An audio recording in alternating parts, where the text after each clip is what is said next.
This sucks, but it will fix skinny fat before summer if you do this correctly. I'm not going to stand here and talk a load of jargon, talk about CrossFit and microbiomes, keto carnivore, or some fitness gimmick that's popular these days. I'm just going to cut straight to the point on what you should do if you have fat to lose and muscle to gain, and you particularly want to try and do that as fast as you can, realistically, without drugs, ready for summer. So let's cut straight to the point. If you want to lose body fat and you want to gain muscle, going on a bulk is not really going to be the best thing, because any areas that you don't like that have fat, so your lower back, your belly, your moobs, whatever, it will only get bigger. And if you're going into summer, you don't want to gain more body fat. So a bulk is not really going to work right now unless you're skin and bone. But then a straight up traditional cut sometimes can be a bit extreme. And if you're trying to keep muscle and maybe gain muscle, you might lose muscle if you do it wrong. And going into summer looking like a smaller version of skinny fat, it's just not going to be preferable either, is it? So the best option here is to go for a recomposition, which is just losing body fat and gaining muscle. But how do you do that? What's the right way for you? And how can you do it quickly for summer? When I say quickly, I'm not promising you 6-pack abs in 2 weeks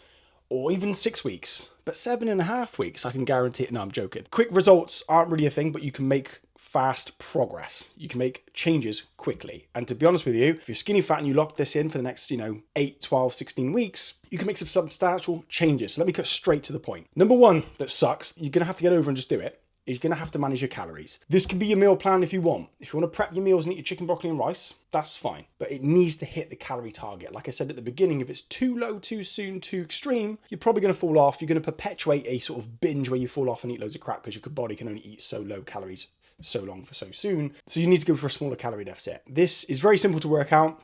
Free nutritional blueprint in the bio description, whatever you want, whatever it's called these days, in the YouTube box below. Back in my day, it was on the side, but it's down there now.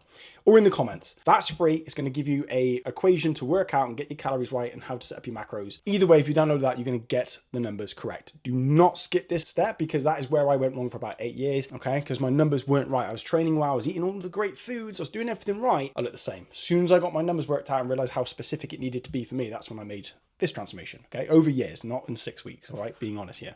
And natural.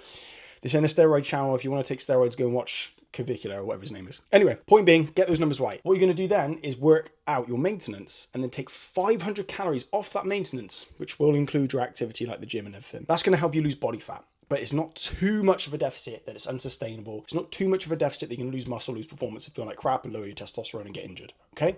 It's a small calorie deficit, but it has to be a calorie deficit as you will not lose body fat. Not 1,000 calories where you start to lose muscle, not maintenance, because if you eat maintenance and train, you probably look the same, right? Maintenance, it's kind of in the name, right? A little bit of a poem there. So you want to get those numbers right. It sucks, but you're going to have to do it.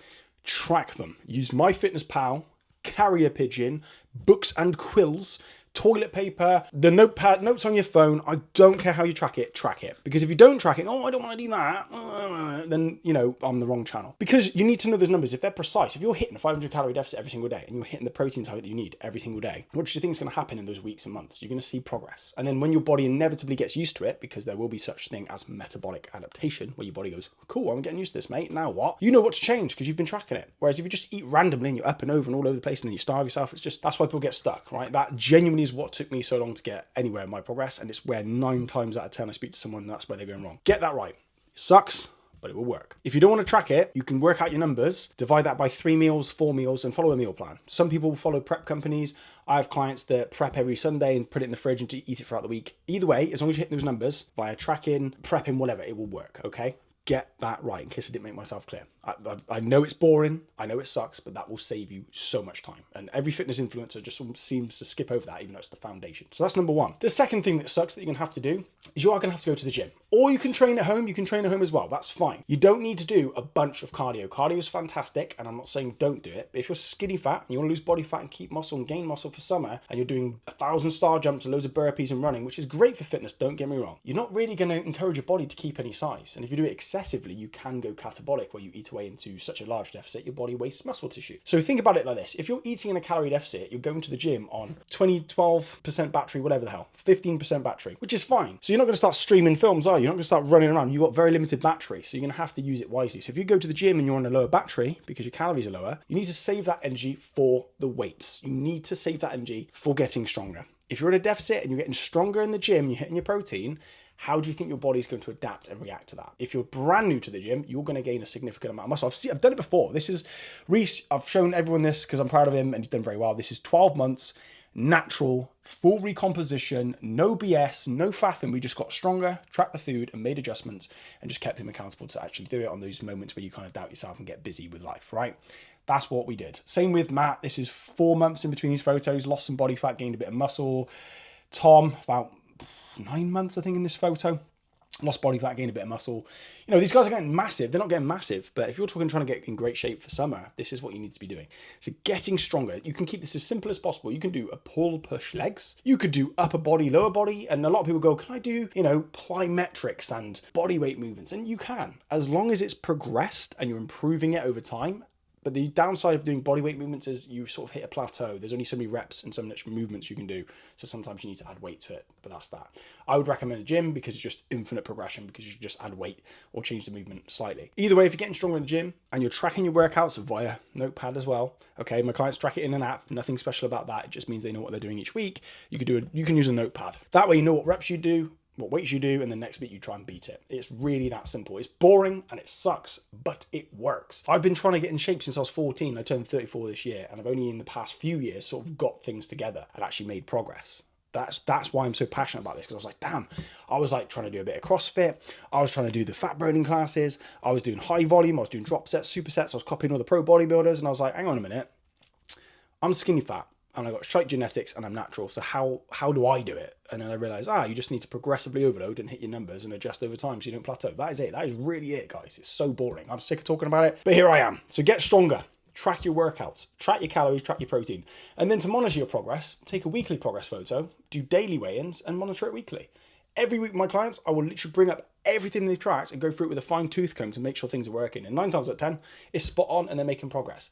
If they haven't had the best week, sometimes they're still making progress because we can see it in the photos. So monitoring your progress is important. You might have gone over on the weekend and thought, oh no, this is terrible. I feel like crap. And then you do your photo and go, actually, no, I'm still looking pretty good. And it boosts morale, keeps you focused and keeps you on track. You're not going to be perfect. And the last thing I'm going to say about this, because it does suck, it's going to be inconvenient. It's going to be inconvenient. If you want to lose body fat and gain muscle, you have to hit certain numbers for your food, which means you can't just eat like everyone else. You can't just drink 10 pints every single weekend. You're going to have to go to the gym when you don't feel like it. You're going to have to go when you're tired. You're going to go after a long day or before a long day, or like me today, in between a long day. It's just not convenient. And I think a lot of people don't tell people how hard this stuff is. It's not hard as in like, oh my God, you could never do it, bro. Oh, I'm so amazing because I went to the gym. No, not at all. But people think, yeah, bro, I've got like 6 weeks before my holiday. What should I do to get in shape? Yeah. Oh, I'm going to go out on this weekend, have a barbecue. They think you just do a few push-ups and eat a few salads and hey presto, you look like, Aquaman, but it's just not going to happen. So it's going to be inconvenient. It's going to suck. You're going to have to plan your food and make sure you pay attention to it. And you have to go to the gym when you don't feel like it. And you're going to have to push yourself in the gym when you don't feel like it as well. But that's the reality. And I'm just here to be honest with you. And I hope this video cuts through the noise and gives you the things you need. Now, if you're thinking, bloody hell, that sounds overwhelming, or mate, I just want to make this result. So I just want to make this here differently. And I want to get the best progress possible like these guys, you can book a call with me down below.